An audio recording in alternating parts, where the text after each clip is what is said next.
Seja muito bem-vindos ao Mesa de Debates. Aqui quem está falando é o Guilherme. Vamos que vamos, pessoal, dar continuidade aqui à nossa programação da semana, conversando, debatendo sobre diversos temas, diversas questões.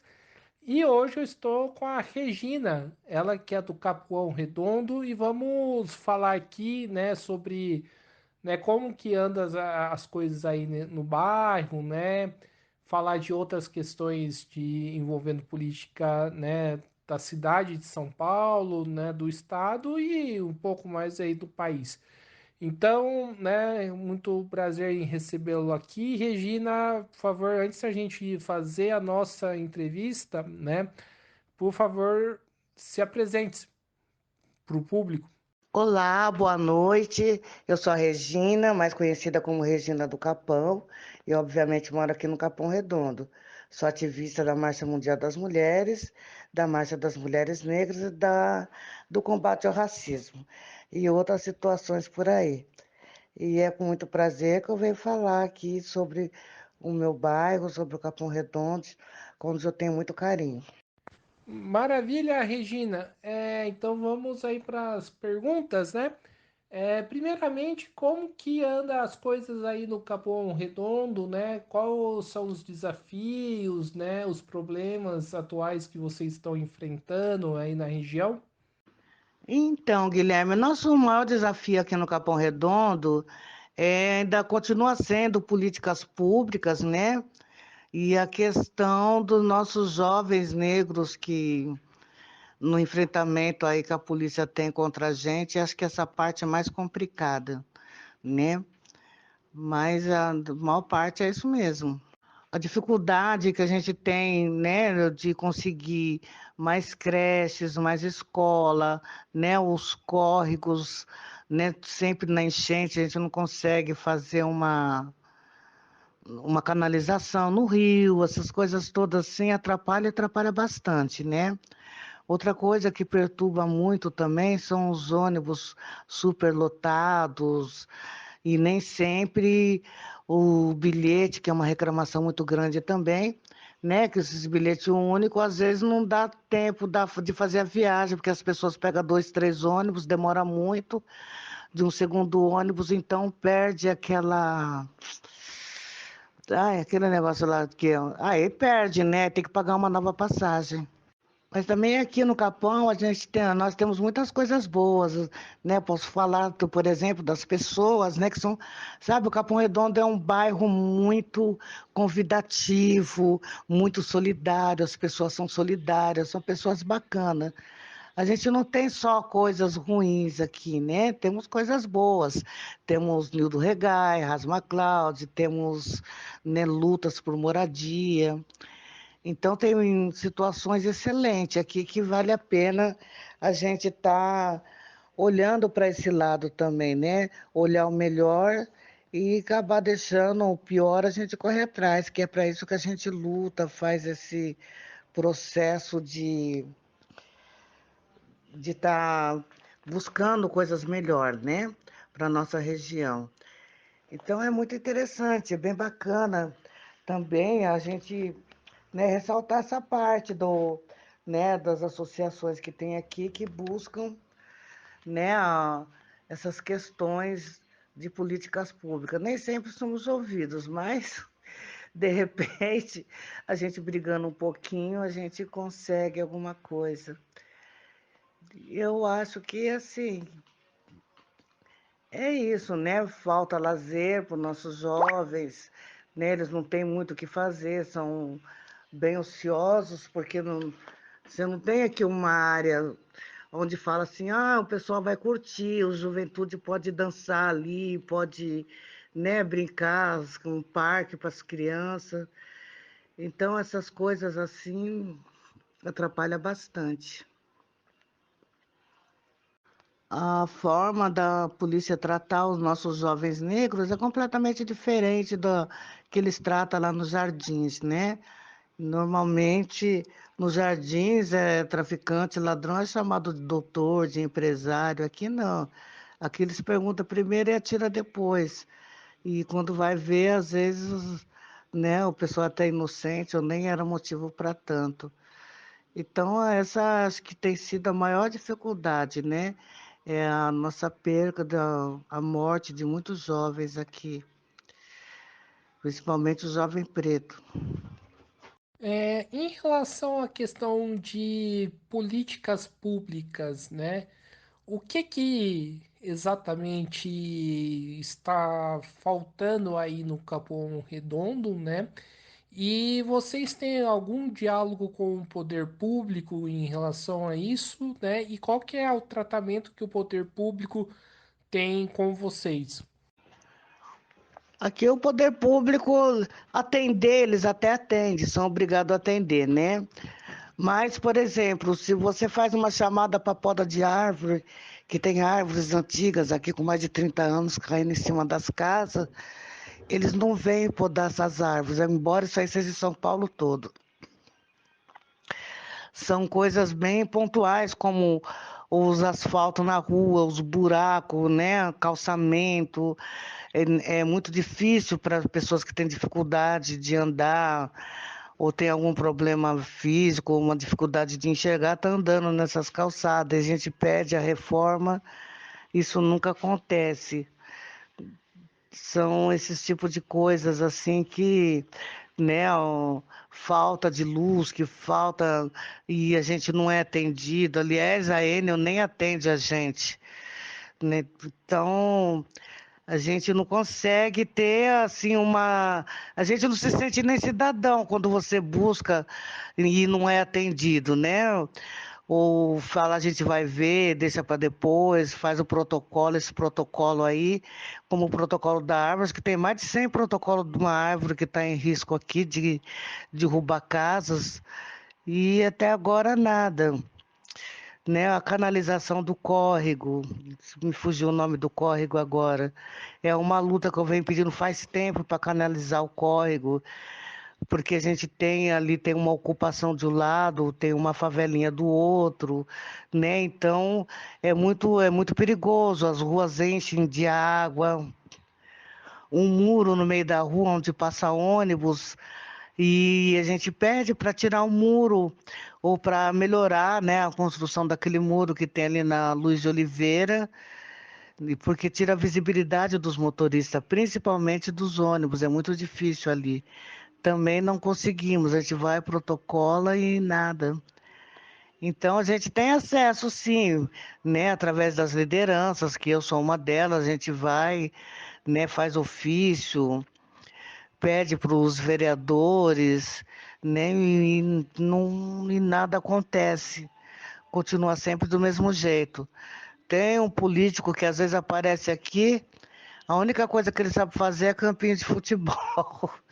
Os campinhos de futebol aqui estão uma maravilha. Agora o resto não tem, não tem nenhum, não tem nenhum projeto para melhorar isso daqui se a gente não continuar nessa luta. Uma outra coisa muito mal feita que tem aqui é a questão do CAD único. A gente marca, elas não vêm, vamos até lá, elas não atendem, saiu. Tem sido muito mal representado isso daí, né? A questão do CAD único aqui no Capão tá ruim, tá péssimo.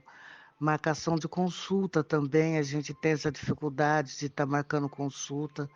Eu mesmo estou há um ano para passar no dermatologista, né? Então, e olha que eu sou do conselho gestor da UBS, hein?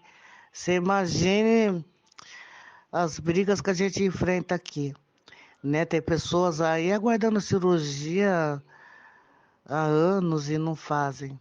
Não tem vaga, o sistema não funciona. Então, Guilherme, acho que é bem por aí, sabe? E frente a todos esses problemas, né, eu gostaria que você fizesse aí uma avaliação, né, o que que você pensa, né, do governo municipal do Ricardo Nunes e se você tem alguma expectativa, né, em relação às eleições, né, uma vez que 2024 é ano eleitoral.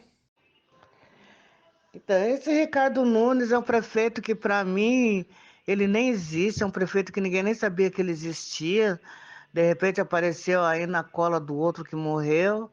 É um prefeito que não tem interesse, né, pela cidade de São Paulo. Agora, já em ano de eleição, ele quer fazer alguma coisa que não fez o ano inteiro.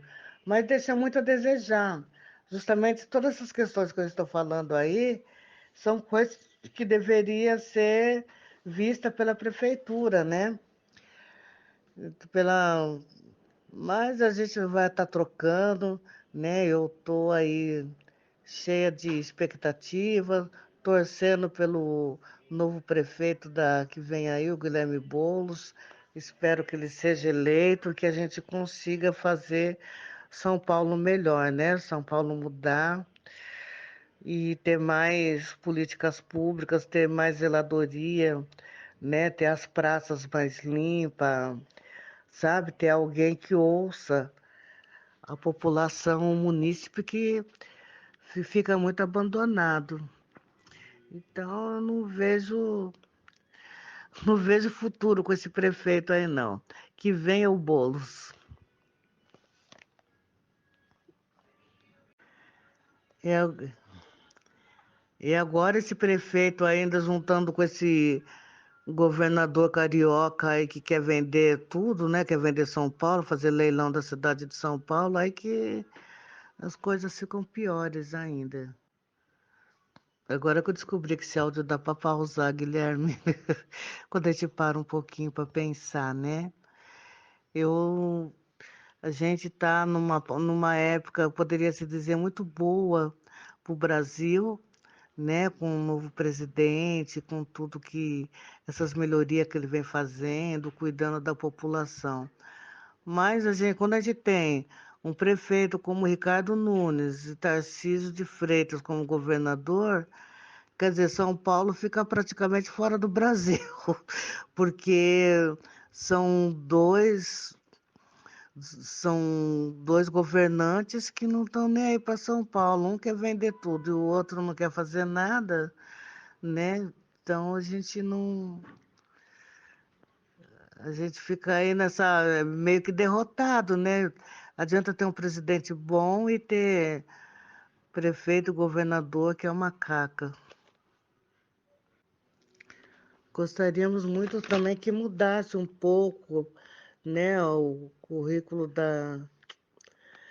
né, que fosse ensinado dentro das escolas, tanto as municipais como estaduais, um pouco da história da África, cultura negra, né, falasse sobre a importância de combater o racismo e essas coisas também, isso não, mesmo já foi feita várias audiências públicas, que é da lei, acho que é 9.639, eu não lembro exatamente agora, né, que fala sobre a educação nas escolas, na questão do combate ao racismo, e até agora a gente não tem nada.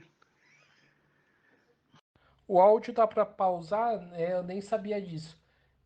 Ô, Regina, já que você falou do Tarcísio, né? Como que você vê essas medidas do Tarcísio, né? De privatização, né, da Sabesp, da CPTM, do metrô? E como que isso atinge a população do Capão Redondo? Então, essa ideia do Tarcísio de querer privatizar, eu acho que a Sabesp, ela, né, se privatizar, ela vai atrapalhar muito, principalmente a população mais pobre, porque é uma água que comprovadamente vai vir as contas, vai vir bem mais cara para a gente, né? Se a gente não sabe se vem de qualidade, se vai ser da mesma qualidade da Edo, que vai faltar água todo dia, porque aqui falta luz quase que todo dia, né? Não tem assim eles não têm um cuidado de preservação, de estar investindo na nossa água. Então, eu acho que isso vai atrapalhar muito, muito mesmo, vai encarecer muito a nossa água, vai ficar uma coisa quase que insustentável.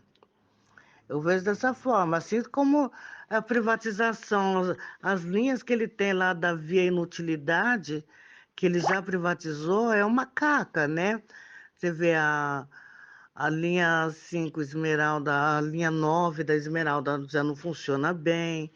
né? O metrô do Capão Redondo até que ele vai bem, mas tem época que falha, as filas estão imensas e não vem, e não tem um trem, né? E assim, uns guardinha, um segurança que fica lá tudo sem educação, que não conhece, não respeita o direito de vida das pessoas. Eles acham que eles são donos de tudo aquilo, né? Então eu gostaria que não privatizasse mais nada aqui, porque pelo amor de Deus, já está ficando tudo muito difícil. A população sofre bastante, né? O ônibus muito pouco, o metrô não é o suficiente para carregar todos. É, vem por aí, né? E sei lá, eu quantas coisas a mais o homem quer privatizar, né? As escolas que ele quer fazer um puxadinho da escola do estado com a escola municipal, aí quer fazer esse puxadinho, sabe lá que porcaria que vende esse puxadinho aí. E eu acho que o que ele não fizer o puxadinho, ele quer privatizar também, né? Uma educação que já é tão precária. Então é a forma que eu vejo. Certo. E falando desse problema aí, né, da falta de energia, falta de luz, né, falta de água, a gente sabe que no final do ano passado, São Paulo passou aí por um apagão, né, e também por algumas enchentes. Como foi passar isso no Capão Redondo? Vocês tiveram muito problema naquela época? Tá nessa enchente, nesse apagão aí, foi muito difícil. Ficamos aí cerca de 4 dias sem luz, né? Muitas geladeiras, inclusive a minha, estragou. E a gente acredita que seja por conta disso, porque quando a luz voltou, ela não voltou totalmente. Ela ia, apagava, depois do nada chegava de novo, né? Aumentava a voltagem, que é 110, muitas das vezes vinha em 220, eu sei lá o que voltagem que vinha, e queimava muitas coisas, né? Então, a gente ficou aí no escuro, né? As ruas todas escuras, né? A gente dá mercê aí de trombadinha, de todas as coisas, toda má sorte, incomunicável, porque você não tinha como carregar um celular. A internet não funciona, nada funcionava, né? Que São Paulo, em geral, já não é prova d'água. Agora, com essa privatização da Enel, ficou pior ainda, porque eles não atendiam, a gente se sentia uma inútil, porque ligava ali, quando atendia, era uma empresa lá do Ceará, não sei de onde que era a empresa, né? Eles falavam que não sabia da informação que era para guardar, e era assim que ele foi tratado, sabe? Como se a gente tivesse só a obrigação de pagar e não tivesse nenhum tipo de cuidado, se eles não tivessem que fazer uma manutenção e cuidar dessa situação. E não foi só a luz que faltou, né? Faltou a luz e faltou a água. Você pensa, numa cidade como São Paulo, a gente se sente lá no desertão, lá sei lá de onde que é o deserto lá, né? A pessoa sem água, sem luz, sem internet, sem comunicação de jeito nenhum, porque tudo depende disso, né? Da energia. E a água também, que é muito importante, porque você não tinha como lavar uma louça, tomar um banho, fazer uma comida. Então, isso daí atrapalhou bastante, foi muito difícil, né? Perdemos consulta, pessoas perderam emprego, perderam o exame. Foi, assim, uma tragédia total. Você sabe também, Guilherme, uma outra coisa que me ocorreu agora também, que tem sido muito prejudicial. Nós sempre tivemos campanhas de vacinação, né? Os postos sempre bem localizados, onde não ficava difícil para ninguém levar seus animais para tomar vacina, os pets, né? Hoje já não tem mais isso. Já teve um ou outro lugar, mas era muito longe. A pessoa tem que pagar um Uber, quem não tinha carro para estar levando os pets para tomar essas vacinas. Então, também Capão Redondo está abandonado dessa forma, né? Os maus tratos com os animais aí, porque acho que a vacina tem que ser gratuita e tem que ser entregue nos postos, nos bairros onde estão os bichinhos perdidos que precisam ser vacinados para não estar atacando ninguém, né? Ainda mais que alguns estados aí até já voltou a raiva. E o prefeito, além de não querer vacinar mais os animais, também não faz mais aquele fumacê. Na época da dengue, em outras prefeituras sempre tinha o fumacê, aquela, né, para jogar nos bairros, nos lugares onde tinha foco e até para evitar.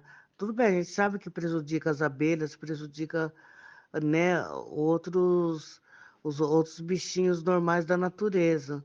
Mas tem que ser feito dentro dos rios, ainda mais aqui que a gente tem esse rio e época de chuva, fica muito empoçada a água. Então esse cuidado tem que ter também, né? Ah, por mais que a gente saiba que prejudica, mas precisa, se não dá para ser dessa forma, tem que ser de outra forma, mas tem que colocar nas periferias alguma coisa que evite o mosquitinho da dengue, aí o Aedes aegypti e outros bichos, chikungunya, que agora é um monte, né? Antes era um só, agora tem um exército. Então tem que se ter alguma coisa para proteger a população contra isso. Regina, já que nós estamos falando de eleição, né? Primeiro, duas perguntas, né? Você vê que existe um tratamento diferenciado dos bairros mais ricos de São Paulo com os bairros mais pobres? Essa é a primeira pergunta. E a segunda pergunta que eu faço é, né, em época de eleição existe muito político oportunista indo para o Capuão pedir voto, né? Essas reformas de eleição começam a acontecer no Capuão? Então, aqui a gente não tem muito o que escolher, não. A gente acaba fazendo de tudo aqui, né? A gente faz orientação jurídica, a gente acompanha em várias situações, né? De fazendo ofícios para pedir as melhorias para o bairro. Também tive durante muito tempo. Hoje eu não estou mais no movimento de moradia, né? Mas sou uma das que lutou justamente por esse conjunto onde eu moro e vários outros aí. Então, é esse tipo de coisa que a gente faz, buscar cesta básica para entregar né, tá nas lutas aí por cesta básica para entregar para as pessoas da região que estão em situação mais vulnerável, que ainda temos bastante, né? É esse tipo de trabalho que eu faço aqui e muitos outros, né? Mas assim, é difícil para mim estar falando aqui o que eu faço aqui, né? Assim, para estar ajudando a população. Mas a gente ajuda com documento, ajuda com, né, em orientação. Ó, a gente teve um caso aí muito estranho de uma moça negra, lésbica, que aconteceu essa semana, né? Eu não, e o pessoal já dá logo meu telefone e ela foi agredida pela polícia porque ela pediu uma policial feminina para revistar ela, né? Então, a polícia mexeu na bolsa dela, agrediu agrediu a moça, pisou nas costas dela, ela tá toda machucada. Então deram meu telefone para ela. Então faz as orientação, que foi que eu fiz, boletim BO, né? O BO, corpo de delito, e vamos dar ouvidoria e depois vamos para procurar os direitos dela, né? E eu pretendo acompanhar esse caso.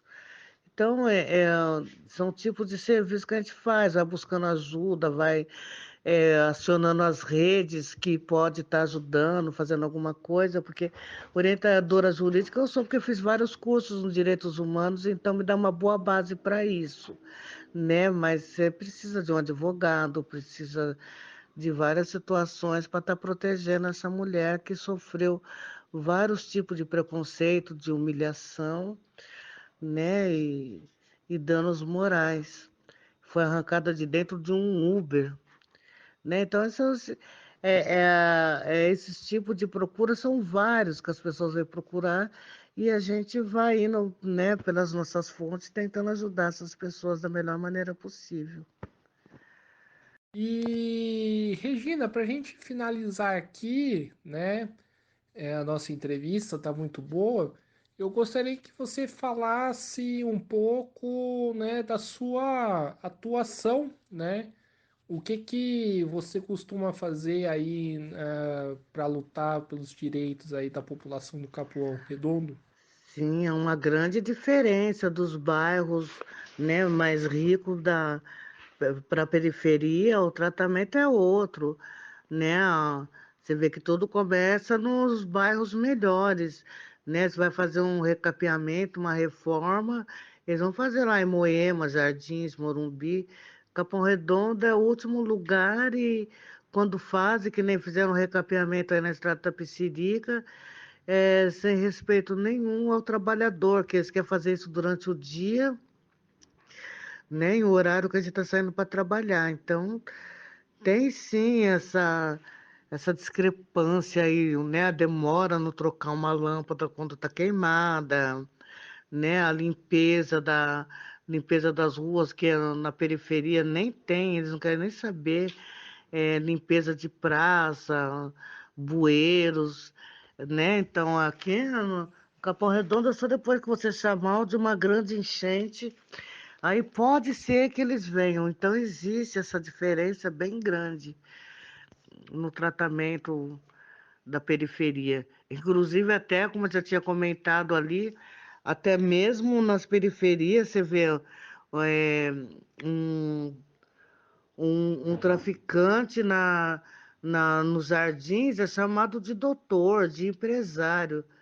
Aqui não precisa nem ser traficante, basta ser preto ou morar em favela, que eles dão um tiro primeiro e depois perguntam, tá fazendo o que aí? Aí depois que já matou o cara não vai nem responder, né? Então são esses tratamentos que mudam. Então aqui no Capão Redondo, os políticos aparecem, assim, eles brotam a cada 4 anos, né? Eu acho que principalmente o vereador tem que sair do bairro, não tem que sair, né, dos jardins desses lugares. Então tem muito, sim, eles vêm, né, que aí eles querem fazer alguma coisa, mas não é nada permanente. Tem um político aqui, principalmente esse, que vem aqui, a reforma o campinho de futebol, ele tem uma, né, que coisa que sobra da empresa dele mesmo, mas é o mesmo que está reformando o campo de futebol, é que comprou lá os cemitérios que foram privatizados e que quando morre um na periferia não vai enterrar no campinho de futebol, vai enterrar no cemitério dele e ele cobra ali R$ 4.000, né? Que se não tiver R$ 4.000, você não pode morrer. Então, esse tipo de coisa acontece sim, vem, faz promessa, dá dinheiro para fazer festinha, né? Mas acabou ali, eles vão aparecer daqui 4 anos novamente. É o que nós mais temos aqui, são esses tipos de político, sem vergonhas. Então é isso aí, pessoal. Estamos encerrando aqui mais uma entrevista do Mesa de Debates. Quero aqui agradecer a Regina pela participação da nossa conversa, né? Gostei aí do bate-papo, acho que foi bastante produtivo e deu para pegar um pouco aí a situação do Capão Redondo. Agora eu passo a bola aí para ela, para a Regina fazer suas considerações finais aí da nossa entrevista. Ô, Guilherme, sou eu quem agradece a oportunidade de falar um pouquinho do Capão Redondo, de falar do nosso trabalho, as nossas dificuldades, né? E alegrias também, que temos alegrias por aqui, né? Foi muito bacana contar e eu agradeço muito, né, a você e a todas as pessoas que vão ouvir ou estão ouvindo esse nosso debate, essa nossa conversa aqui, que tem sido muito produtiva, muito bacana mesmo, né? E eu espero até através dessa conversa aí ter um olhar mais atento para nossas periferias, porque eu que estou falando pelo Capão Redondo, mas a gente sabe que tem outros bairros que estão igual ou pior, né? Então eu agradeço muito, muito obrigado, uma boa noite. Então é isso aí, pessoal. Mais uma vez agradecendo a Regina, também agradecendo a você que estiver nos acompanhando. Peço aí que se inscreva no canal Podcast Mesa de Debates de Tudo Um Pouco, acompanhe o nosso trabalho. Curta, compartilhe, comente as nossas entrevistas, matérias, programas que produzimos e também segue a gente nas redes sociais. Nós estamos no Facebook, TikTok e Instagram. Então é isso aí, pessoal. Um forte abraço aí a todo mundo e fui.